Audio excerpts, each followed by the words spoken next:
Hello, I'm Michael Pierce, and this is The Human Condition.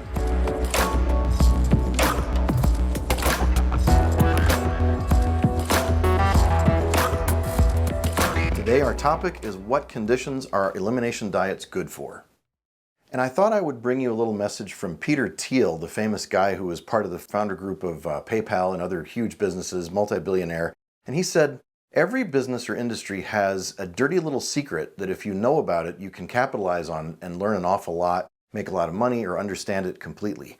And so I'd like to say that probably the dirty little secret in healthcare is that everything that's chronic really comes from the same kind of problems.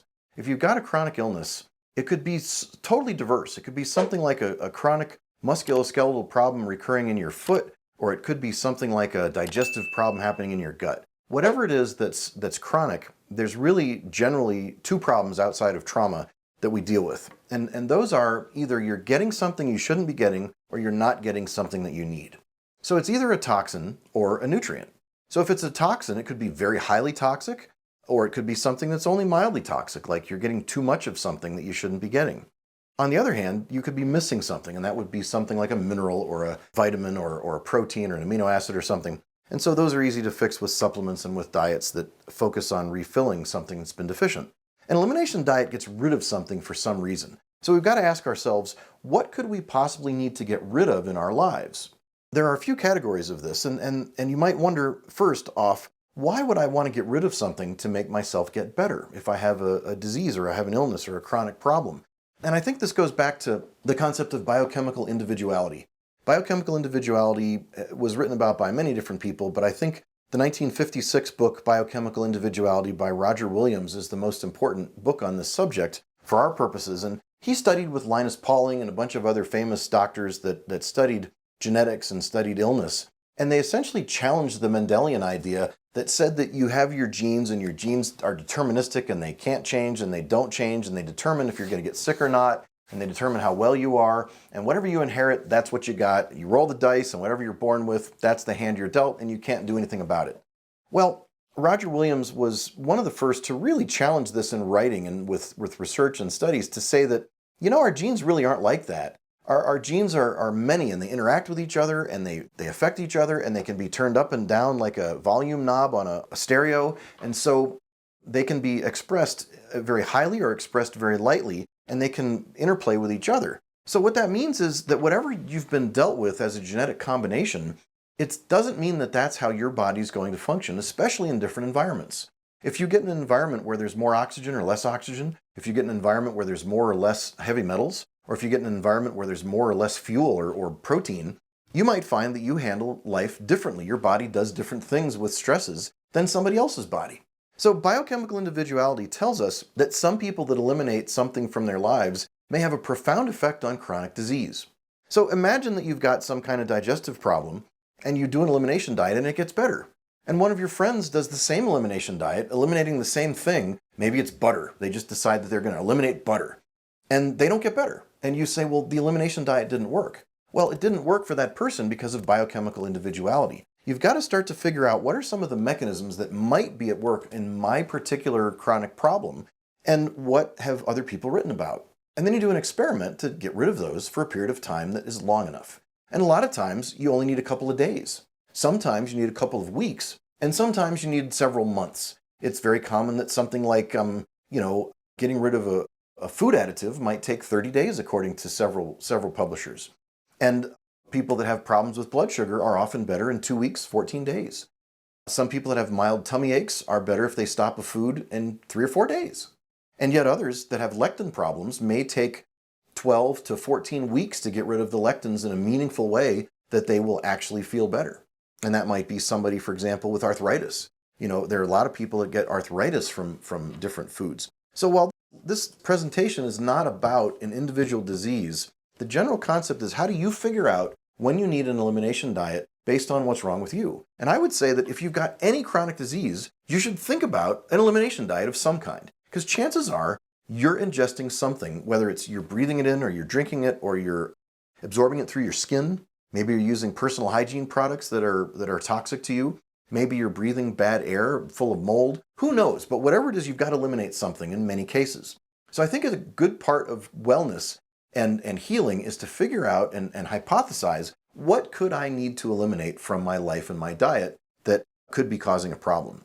Some of you may have studied SNPs, which are single nucleotide polymorphisms, and those are just mutations that are less than a gene. They're smaller than a gene, and so they're mutations that can happen to people, and we measure them to look at health. Now, I don't do a lot of SNP testing anymore because I don't feel that we need to do a ton of SNP testing to get most people clinically better.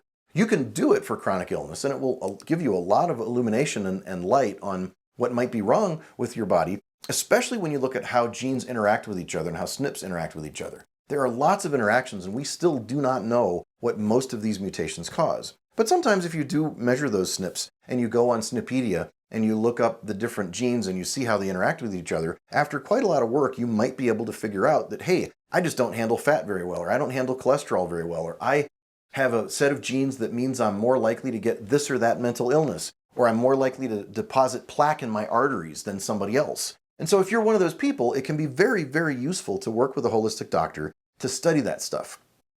And I want to mention that one of the things Williams found, Roger Williams and Linus Pauling and some of these other greats, was that you have the genes and you have epigenetic factors. And epigenetic factors do interact with your gene expression.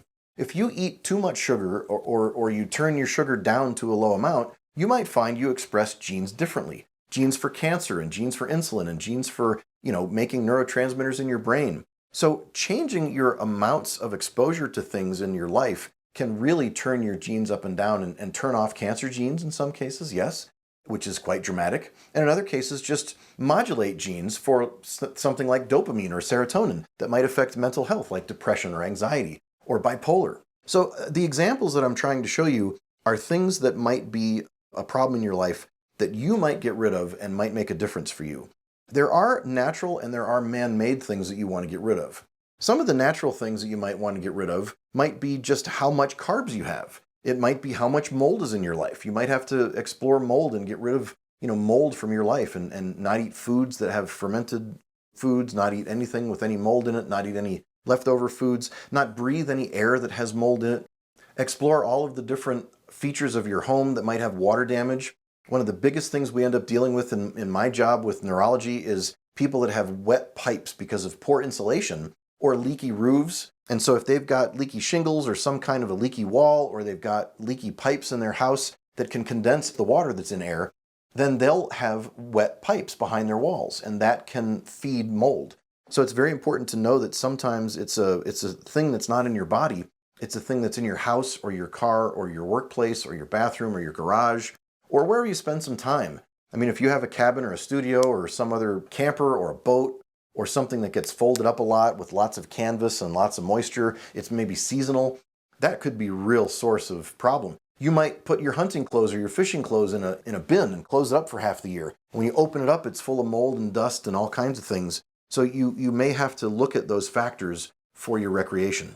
There are also some man-made substances that could be a factor for a person trying to do an elimination diet. And that would be things like genetically modified organisms. It might be genetically modified foods. It might be chemicals in your food like artificial colors, flavors, preservatives. It might be things like haptens, which are small molecular weight proteins that were first studied in, say, mosquito bites and snake venom. Those are haptens that occur in the natural world, but there are also haptens in the human-made world, the synthetic world, that are food additives. Small molecular weight food additives can be haptens that can be just as allergic or irritative or intolerant to us as insect bites. And you'll see that happen especially in children who have immature immune systems and very small blood volume, and they just don't do very well with these haptens in foods, and they react badly. You might see it with excitotoxins, things like MSG and NutraSweet. You might see it with red dye and yellow dye and all the numbered dyes that are coal tar dyes that come from the petroleum industry. You might see it from microplastics.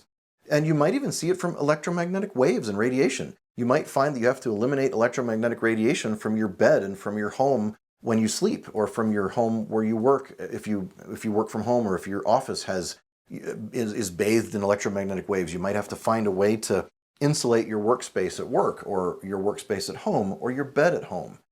There is also the elimination of lectins, the selective elimination of dairy products or antigens, the selective elimination of nightshades. Nightshades are the Solanaceae family. You see those nightshades in, tomatoes, potatoes, peppers, different foods. You might also find that you don't handle citric acid well, or that you don't handle salicylates well. There are all kinds of elimination diets, and I have worked with a lot of people on how to figure out what to do with these elimination diets and how to pick one. And I find that with some of the worst difficulty of complexity for some of the cases is that they need to combine elimination diets. And if they don't do it at the same time, they won't get well. And so I've found that for myself and other people, there are times that you have to eliminate both, for example, dairy proteins and vegetable lectins, and then you feel a ton better. And so there are different ways that a person may need to do this, and a length of time that they may have to do it. It's also important to realize that as your immune system recalibrates on an elimination diet, your symptoms might slightly get worse when you start to reduce the burden or the load of whatever you're eliminating. So if you're eliminating dairy and you are slowly reducing it and it's not to zero yet, you might find the next time you have a little surge of dairy in your diet, you handle it worse. Or what's very common is lectin.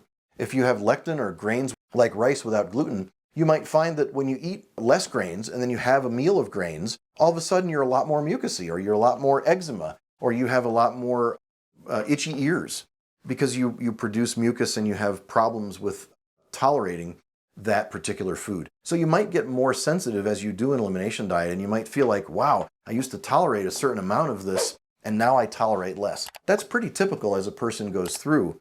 Most people, in my experience, can emerge from the other end of an elimination diet and they have a tolerance. They have a window of how much food they can eat before they start getting symptoms. So for example, if somebody invited me to a party and said, I want you to have a piece of cake, or we're all going to have some pizza together, I might have a bite or two and I'll eat it with them. I'll celebrate with them. I might have, a glass of champagne with them, or a sip of beer, and it's not going to bother me.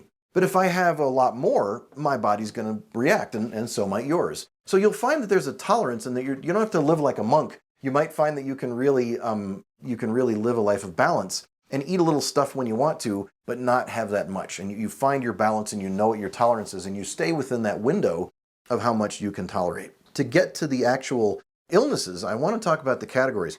I have seen elimination diets really help with physical ailments, like, for example, arthritis. Arthritis and musculoskeletal pain and recurrent pains of the skeleton, of the joints, of the bones and muscle spasms. I have seen it help with gut problems, with bloating, with SIBO or SIFO, which is small intestinal bacterial overgrowth. I've seen it happen with people that have bloating and constipation and diarrhea and difficulty with their bowels. I've seen it in neurology problems, headaches, and brain fog, and people that have neurological problems with concentration and learning disabilities. I've actually seen children get better from learning disabilities, some learning disabilities, not all, of course. This is not a panacea to cure everything, but some kids with some problems will suddenly have a huge leap forward in their learning disability or their ADHD or their autism if they have a diet change that's often quite significant. Other kids will need to do like 40 different things to get better, and other kids do one thing and they're instantly better. It's frustrating, and I know it's frustrating, and I want you to understand that that's biochemical individuality. Some people will have to do that. I want to mention that the skin disorders, eczema, vastly responsive to these kinds of diets, and it may take a little bit of time to do it. Immune problems and autoimmune disease are a big deal. If a person has autoimmune disease, even devastating autoimmune diseases, and there's a lot of them, these diets can work extremely well to reduce the antigen burden, which is to say the foreign proteins and foreign sugars that you're ingesting or that you're breathing in the world impact on your immune system. And if you can reduce that burden and you can help your body with an elimination diet, many times you'll see an autoimmune condition of all types get better, but not necessarily always heal completely. Sometimes they do completely heal, and sometimes they do completely reverse. In fact, one of the biggest illnesses that respond well to elimination or reduction diets is diabetes type 2. Just reducing carbs and reducing omega-6 fats is incredibly important. Reducing sweet foods, even zero-calorie sweet foods. Zero-calorie sweet foods will raise insulin and spike insulin, and that will cause a problem of imbalance in the person's cortisol and in their cravings and in their blood sugar and in their insulin and the whole system. So even if you're eating zero-calorie sweets, we really want to get away from highly sweetened sweeteners that don't have any calories. And there are blood disorders and all of this stuff. I think the most important thing I want to end on is the idea of contagion. We live in an age right now where everyone seems terrified of getting sick from somebody else. So much so that they want to make other people do things to protect their own bodies. So they'll say, I need you to do something to protect me. And that may be true for a lot of people, and most of the time a person can protect their own sovereign health by isolating and going away from everybody and taking care of themselves.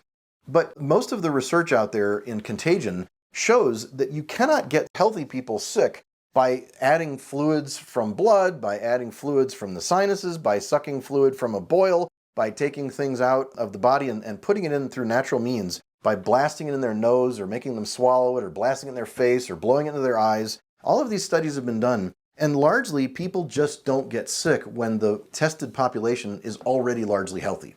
And so it seems to me that not that contagion is impossible, but that contagion usually affects a herd of weak animals. So if you're already a herd of weak animals, then you're going to get sicker faster and you're going to be more prone to infection and contagion. But contagion is not the last word. If a person wants to resist contagion, they want to move among sick people, they need to be as healthy as possible and as detoxed as possible. And in this world, I defy you to find me somebody who has checked their toxin levels like I do, to check their urine, to check their blood, to check their hair, and look for heavy metals, look for pesticides, look for mold, look for all these toxins, and look for inflammatory molecules, and prove that they've actually reduced them, and also make sure their blood work is healthy. About 88% of Americans have rotten blood work. If you measure their blood on a report, you'll see that they have poor health. That doesn't leave a whole lot left of healthy people in the United States when the next pandemic comes. So I think it's very important that we realize that even contagion and the prevention of future disease may be important for us to do elimination diets and clean ourselves up before the next one hits. And we might be surprised at how resilient you are. I know I was.